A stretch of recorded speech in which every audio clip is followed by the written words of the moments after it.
Several times it has been amended, and finally in 2006 the final thing was given. It is a declaration of physicians' dedication to the humanitarian goals of medicine, a declaration that was especially important in view of medical crimes which had just been committed in Nazi Germany. The Declaration of Geneva is intended as a revision of the Oath of Hippocrates to a formulation of that oath's moral truths.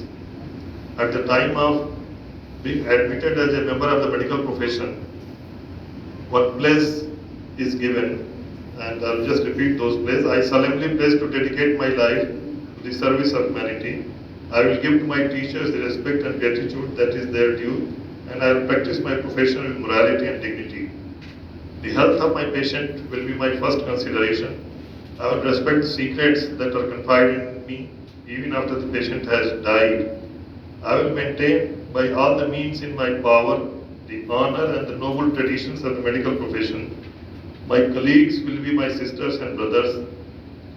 I will not permit considerations of age, disease, disability, creed, ethnic origin, gender, nationality, political affiliation, race, sexual orientation, social standing, or other factors to intervene between my duty and my patient.